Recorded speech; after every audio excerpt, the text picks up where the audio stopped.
Joseph Berger has been a reporter and editor with the New York Times since 1984. He served as chief religion correspondent from 1985 to 1987, covering the Pope's trip to 10 American cities, and national and local education correspondent from 1987 to 1993. From 2006 to 2008, he was an education columnist, and before that, deputy education editor and acting education editor, coordinating coverage of national and local issues for a staff of 10. Mr. Berger is also the author of, I'm using his copy, Displaced Persons Growing Up American After the Holocaust, a memoir about his family's experience as refugees in the 1950s and 60s, published by Scribner in April 2001. The book was called an extraordinary memoir by the New York Times Book Review, which chose it as a notable book of 2001, and was also applauded in a Daily Times review. Elie Wiesel praised the book as a, quote, powerful and sweetly melancholic memoir, brilliantly written, end quote. The book, by the way, is available in the museum shop next door. You will be pleased to learn that Mr. Berger was a junior high school English teacher for 4 years in the Bronx from 67 through 71. Yeah, you know what? The school where that knifing took place the other day. Oh. Terrible. He was just a few blocks away from me when I was in junior high school in the Bronx from 67 through. You were at Elizabeth Barrett? No, Wayland. That's what Wayland, we're... really? What? You work at Wayland? No, Barrett. Oh. Well, the building, it says an example. Sorry.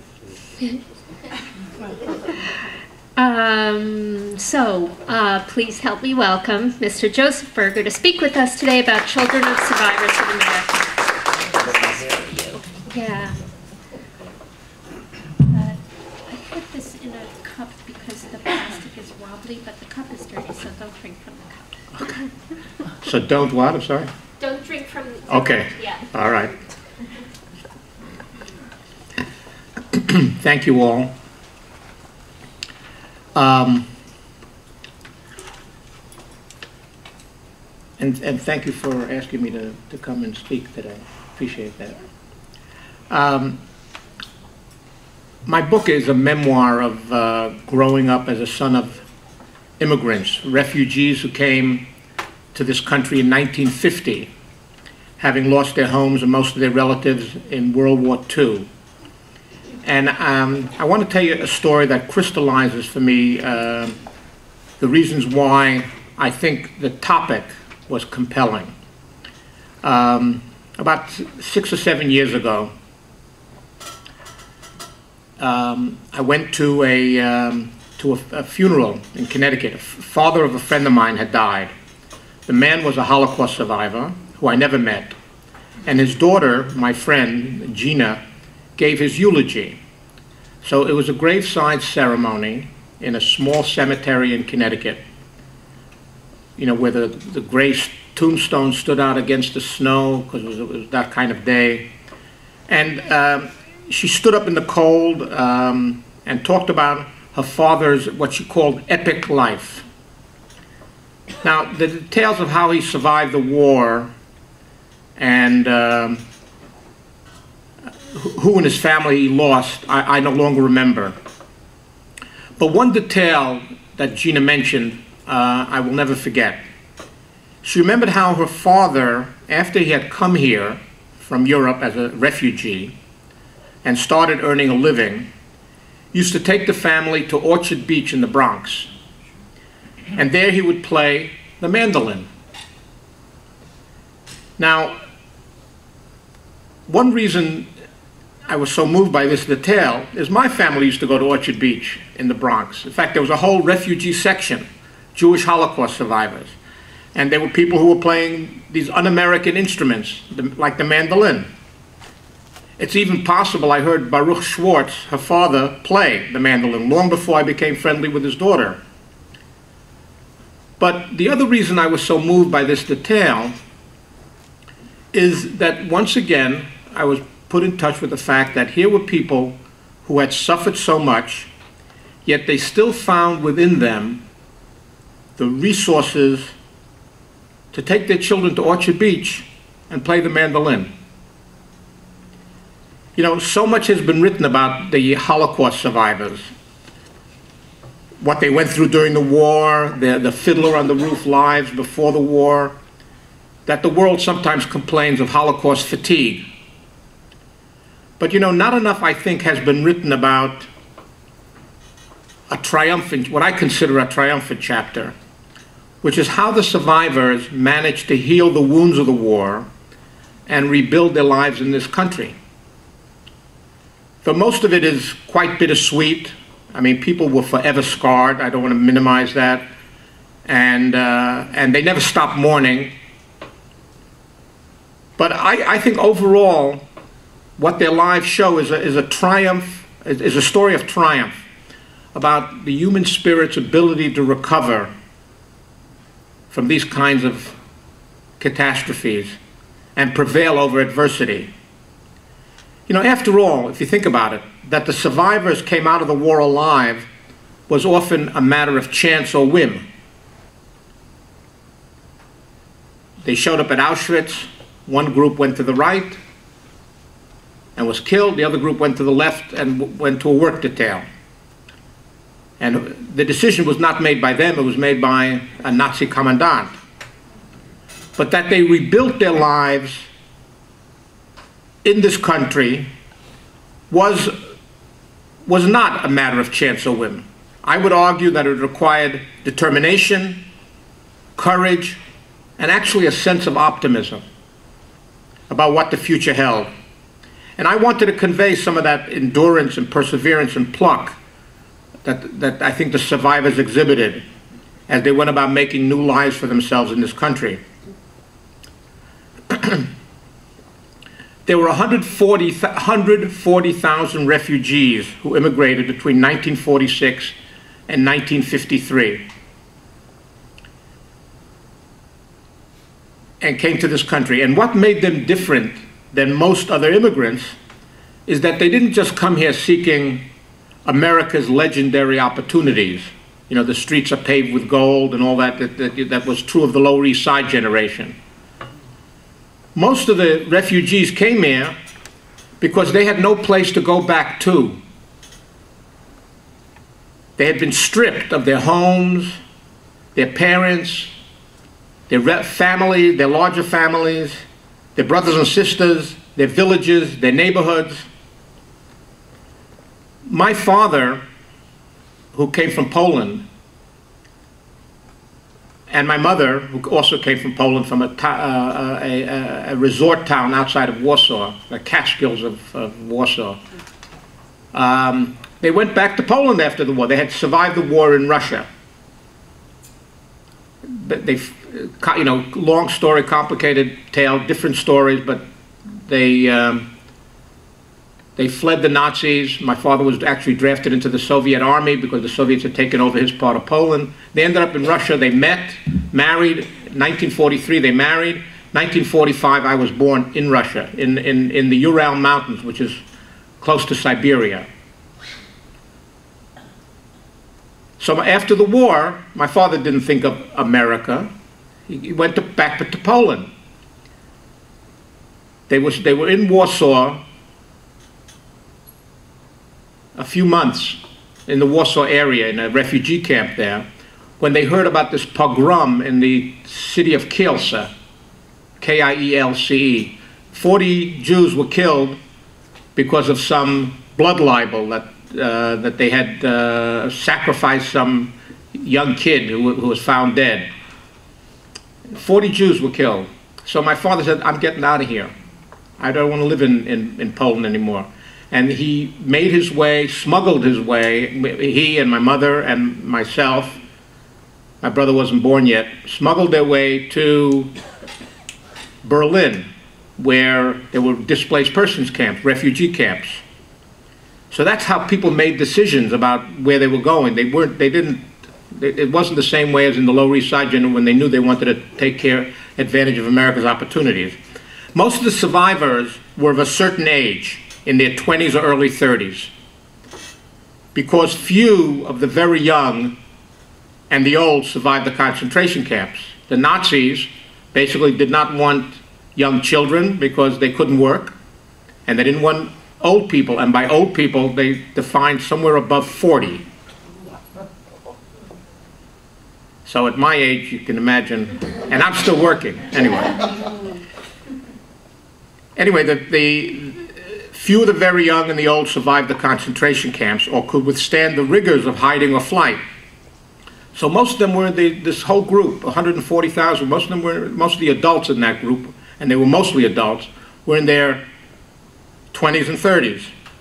They began knitting together as a community in the DP camps, displaced persons camps, the camps that had been set up by the victorious Allies inside, irony that it was, inside Germany.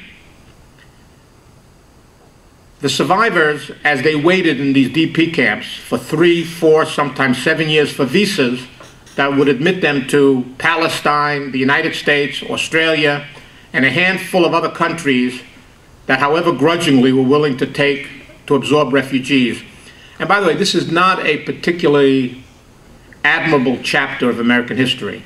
You would think that after the American Congress, the American president, this is not one of Roosevelt's, and Roosevelt was a great president, but Franklin Roosevelt was a great president, but this is not one of his better decisions.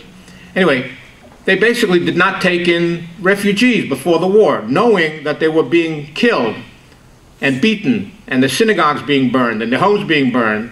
They still refused to open the quotas to let the Jews in before the war. And during the war, they did very little in terms of bombing the trains to Auschwitz, bombing the train tracks to Auschwitz, anything that would have stopped the slaughter of the Jews and the slaughter of other people who were in the concentration camps.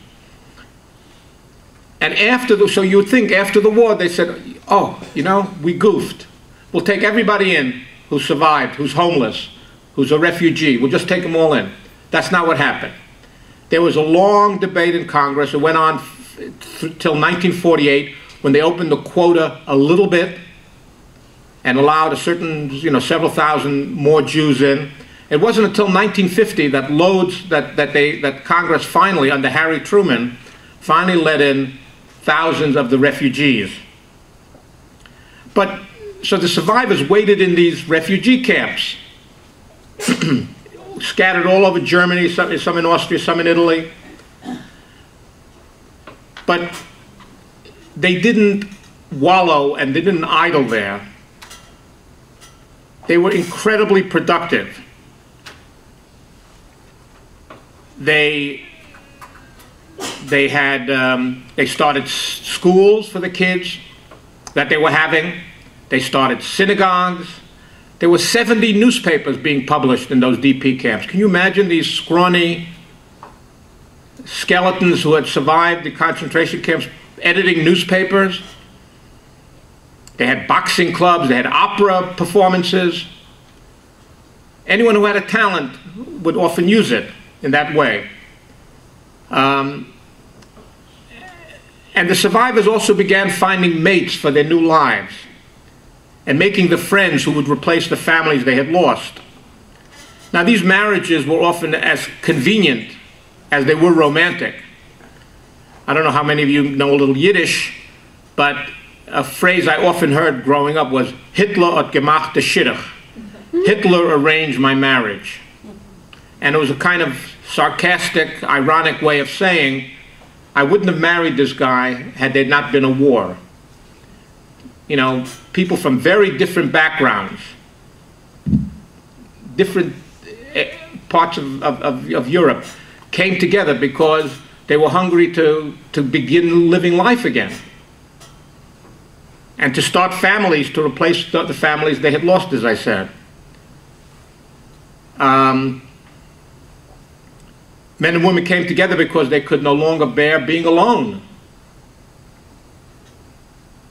or because they had a mate who had a knack for scavenging food or closing deals in the black markets that flourished in the occupied zones.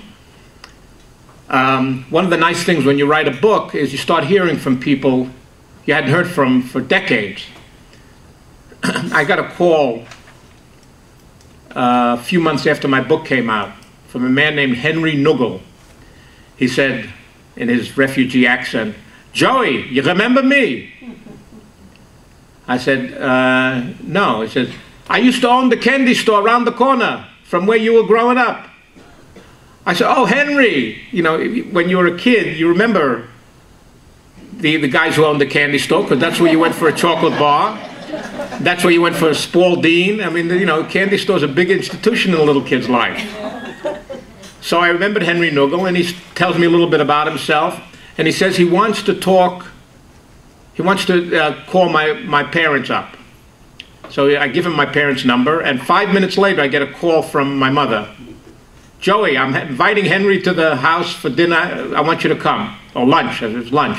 "I want you to come." So I come to the lunch, and Henry spills out the story of his wartime experiences, and then he tells me the story of how he met his wife, who was with him. He and his wife went back to the same village in Poland to look for relatives, to see if anyone had survived. They spent 3 days there, and pretty soon realized, I mean, I'm not making it clear. He didn't know his wife then. He was looking for his relatives, and she was looking for her relatives. They spent 3 days around town looking for relatives, and at some point they realized they were both on the same mission.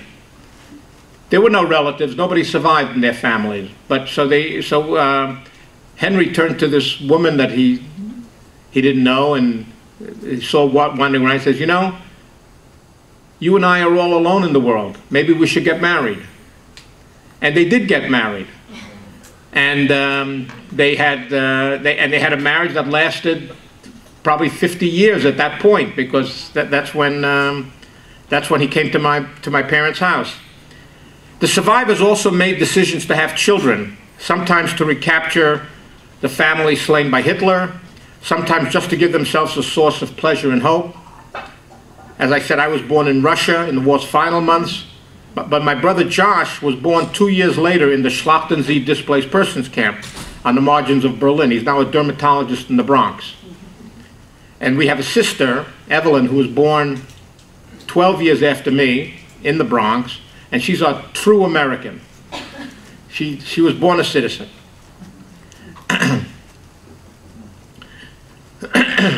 Let me get a little water.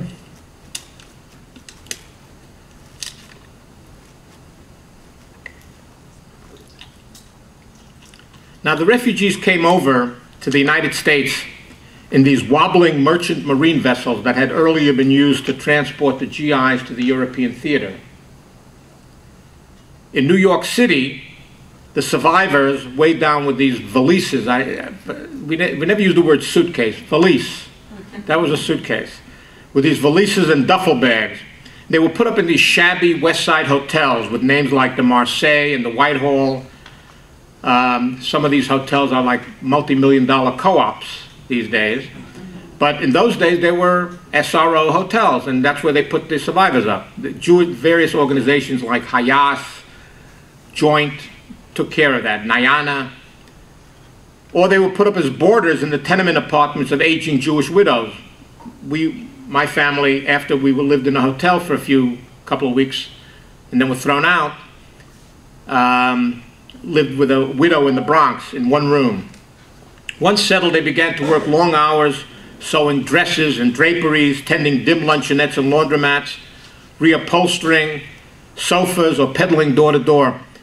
I used to wonder why all the people my parents knew all had the same jobs, same 3 or 4 jobs. And the reason was, these were jobs that didn't require English. And today too, immigrants have certain kinds of jobs because you don't need English to be a landscaper, you know, or to wash dishes in a Greek diner. When the refugees did find apartments they could afford, they stayed near each other, and they were identifiable pockets of refugees, of Jewish refugees in the South Bronx, in Flatbush, on Manhattan's West Side. On Saturdays and Sundays, they would take up a European custom and go for what they called an afternoon spazier, a walk, a stroll on Broadway or Riverside Drive. And they would look at faces that they'd see, and they'd recognize them. They said, you were in the camp. The lager was the word they used. And you didn't know whether it meant concentration camp or DP camp, but they knew them from the camps. They created their own world with its European customs and superstitions. So, and ways of doing things. For example, when I fell on the sidewalk and bumped my head, my father would take a cold knife, the Yiddish word was a kalte Messer, and press it against my forehead, hoping the cold would keep the bump from swelling. He didn't know about ice. They didn't have much ice in where he came from, but a cold Messer he would know about.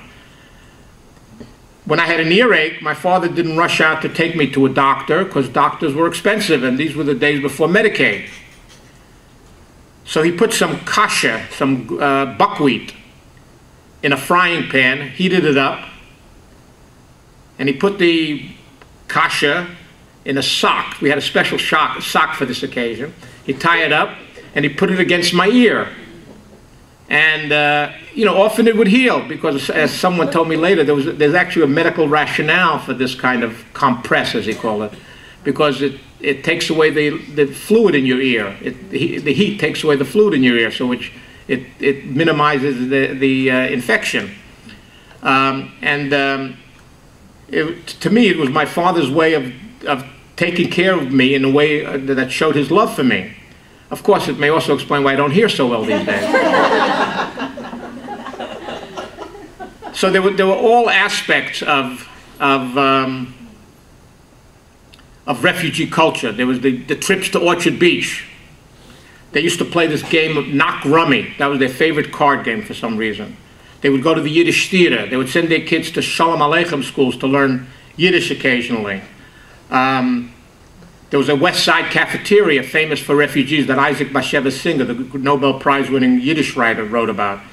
My folks would take me to Wallman's ice skating rink on Sunday morning. And there were lots of refugees who did, because that was something they did in Europe as well. The refugees were different, not just from mainstream Americans, but from American Jews.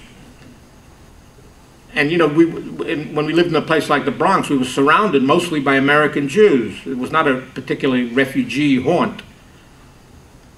But they were different because, unlike the American Jews who had come over in the Lower East Side generation, they had these accents. They had gold teeth. They wore clothes of a distinctly European cut, baggy clothes. They ate food like jellied calf's feet and a potato soup made with charred flour. They prayed in these, they didn't pray in these grand temples, conservative and reform temples. They prayed in these dingy Yiddish-speaking synagogues. I knew our synagogue not by its name. I knew it by Rabbi Brodsky's shul, we used to call it. And they also went about their lives with a certain terror and confusion. They had to live their lives on the fly and make decisions, and sometimes they guessed right, and sometimes they didn't. One of the stories I tell in my book, and if I had more time, I would read it to you, but is about the time when I was in the 2nd grade, and I was asked to play George Washington in a school play about George Washington chopping down the cherry tree and telling his father, I think it was, telling his father, "It was me, Father, I cannot tell a lie." You know, this is probably an apocryphal tale, but anyway, it had a lot of currency in those days, and this was a school play. So I was playing a little George Washington, telling his father. So I went home, very excited. I said, "Ma, I'm going to be in the school play. I'm playing George Washington." She says, "Who's George Washington?" You know, she knew the president of Poland. She didn't know the first president of the U.S. She's only been here 2 years. So I told her I need a costume. So she went downstairs. We were living at 102nd Street near Central Park in those days, in a house that Robert Moses eventually tore down to make way for projects. And she went down, walked a couple of blocks to a used clothing store and found a GI uniform. Because I told her George Washington was a general. So she found this GI uniform, going to dress me as a soldier. So she was a very good seamstress, and she had a sewing machine. So she cut down this uniform, and I played George Washington chopping down the cherry tree in a GI uniform. You know, when I showed up, I think the teacher looked at me, and I was a little embarrassed, and I figured, oh, my refugee mother had done something wrong. But actually, it turned out everybody loved the play. I was a hit. But, you know, and I tell that story not to embarrass my mother, but to talk about how these refugees always try to do the best for their kids. And it was true of other parents as well. You know, I remember when I told this story once at a previous talk, someone told me about he was asked to bring in a pet. So, of course, he didn't have a dog or he was a refugee. They'd been in his country 2 years. He didn't have a dog or a cat or a parakeet. So his father had him bring in a carp that they used to use for gefilte fish. Couldn't think of another animal. Anyway, you know, these parents tried their best, and sometimes they blundered. Now, for the most part, the refugees went about trying to create the same prosaic lives for themselves that their working class neighbors had. They had to find jobs, learn their way around the subways, choose schools, sometimes even provide music lessons, find summer camps and steer their children into productive lives. The goals were quite basic but not easy to accomplish. Anyway, the Jewish refugees also had to deal with questions that never ceased haunting them. Like, why did they survive and not their parents or brothers and sisters? And who was this God who closed his eyes to such suffering, and should they pray to him? What was his purpose in having them survive? And they also had to cope with their children's questions about the horrors and humiliations of the war, and with the children's embarrassment at having parents who didn't know who George Washington was, who had these accents, who were unfamiliar with baseball and pizza, and seemed to also have this inexhaustible well of grief in them. But, you know, they were young, the survivors were, and that youth seemed to make them more resilient, even to their losses. You know, you might think it's strange to say, but when my parents got together with their friends, I don't remember, you know, these mournful, sad, lamentation conversations. I remember them laughing. Maybe that's my trick of memory, but that's what I remember. They laughed and they joked with a gusto that, you know, was kind of notable. I think probably more than I have with my friends. To a certain extent, they were excited to be in a new place like New York City. They loved the stylish bustle of Upper Broadway. They loved the parks like Central Park and Prospect Park. And I remember they used to spread blankets on the grass and stretched out to soak in the sun. They taught their children to ride tricycles and bicycles. And I remember my father used to dangle from a branch and do somersaults because he used to do some gymnastics in school. They had parties. I point this out because the refugees or survivors are always portrayed as gloomy and bitter. I think if you saw the movie The Pawnbroker with Rod Steiger, does anyone remember that? It's an old movie. You know, he's a very embittered man and nasty to some of his workers. Well, the survivors were that way at times. How could they not be? But I think they also lived lives that were quite full, lives of merriment as well as mourning. And I wanted to portray that complete picture in my book because, you know, I was a witness to the life they led here. And, you know, I never quite knew what to make of their lives. You know, there was pride at the ordeals they had surmounted. But frankly, there was also embarrassment at their awkwardness in America. And in the warped way of children, we wished our parents were more American, didn't have accents, didn't speak Yiddish. I remember, the Times uses me often for articles about Yiddish,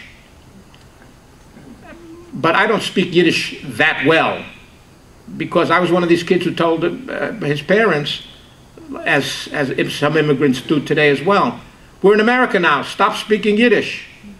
We should speak English. So guess what happened to my Yiddish? It's withered. there was also, but there was also a lot of pressure on these kids, the kids who were growing up there. The immigrant children, the curse of immigrant children is that they learn the language first. Because they're 6, 7, 8 years old, they pick up a language like that. So I learned English, by first grade I was already conversant in English 1 year after I was here. My folks didn't really speak English for maybe 10 years more. My father, probably 20 years more. He eventually read the New York Times, but, it took him a long time to really, I remember, I'll tell you another story. We were going to Orchard Beach. I was probably a young teenager, 11 or 12 years old, maybe. We were going to Orchard Beach, and my father was carrying these bags of salami sandwiches and a thermos of iced tea, probably, is what we still often have. And he was wearing his Marlon Brando undershirt, from Streetcar Named Desire, and his shorts, and again embarrassing me, black leather shoes, not sneakers, because he didn't know the American style. So he gets on the bus, and he got into an argument with the bus driver. I no longer remember what the argument was about. And the bus driver shouts at him, and he shouts at the bus driver, and they shout back and forth. And finally, my father girds himself and thinks of the worst curse he could think, and calls the bus driver, "You son of a gun!" So I went to the hide, But that was, if those of you who are immigrants or who know immigrants know that this is something that happens. So immigrant children are often, expected to interpret the English world for their parents. I remember my parents used to ask me to explain Con Ed bills, and they would get something from the government, and I had to explain it to them too. And when I taught immigrant children, they would tell me similar stories about going to the Social Security office with their parents and having to deal with, bureaucrats who often were not pleasant and shout at them, but having to explain what the bureaucrats wanted to their parents. And then my parents, like other refugee parents, lavished on their children volumes of attention that in a clan of grandparents, uncles, and aunts might have been dissipated. We were being asked to provide the affection and entertainment that the dead no longer could. And by our success, they wanted us to succeed as scholars and professionals. We would redeem their lives, because those lives had been cut off. They could never have the dreams we could have. So would it be surprising if these kinds of expectations of some people so young might result in a self-doubt or two? And it turns out the children of survivors have been remarkably successful, but I sometimes wonder if we can savor our success because we always see it as insufficient. Perhaps we're always going to be children inadequate to the task. Now, the stories of the refugees, it must be said, was not the story of traditional immigrants who wrestle with a strange language or the insults of poverty.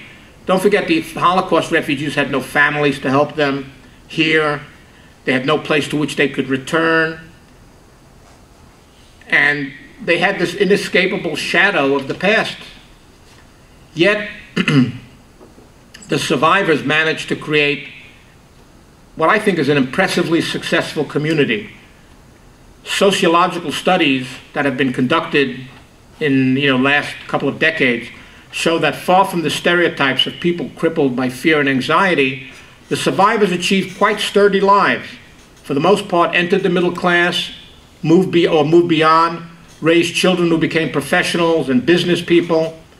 If you need a couple of celebrated names, Andrew Grove was a child of refugees. He founded Intel, or one of the founders of Intel. Wolf Blitzer on CNN, he's a child of refugees.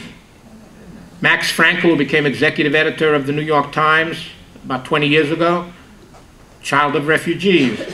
Hadassah Lieberman, the wife of Joseph Lieberman, who ran for vice president of the United States, and lost, was a child of refugees. Daniel Libeskind, who designed the World Trade Center, the original design for the World Trade Center. They've obviously changed it. He's not happy about that. But anyway, he's a son of refugees. Diane von Furstenberg is a daughter of refugees. Michael Blumenthal, who became defense secretary, was a son of refugees. So they did very, very well. And you know, that woman who didn't know who George Washington was, she worked most of her career, my mother, she worked most of her career in the garment center, making hats. And then she tried to better herself and thought her English was good enough, so she took a civil service test and made it to the post office, where she was a mail sorter in the Bronx. And then when she retired, and that was a brilliant decision, because she got the medical benefits that took care of her for the rest of her life. And but when she retired from the post office at 65, my brother and sister and I prevailed on her. We said, you know, you're a smart lady. Your English is good. Why don't you go to school? She had a 7th grade education, by the way, at this point. My father had a 5th grade, but she had a 7th grade education. So she went to school, took some courses at night, and took her what they call GED, and then enrolled in Hunter College. And at the age of 70, she graduated Hunter College with a BA in English. So I just give that as a sense of the resilience of these survivors. But basically, you know, the life my family lived in America was a daily affair. In those days, the fact that my parents had survived the Holocaust and we were their children was just a small fact. No one put you up on stage or did documentaries about you in those days. But we had to go on with our lives day by day, and I hope I've given you a sense of what those lives were like. Thank you very much.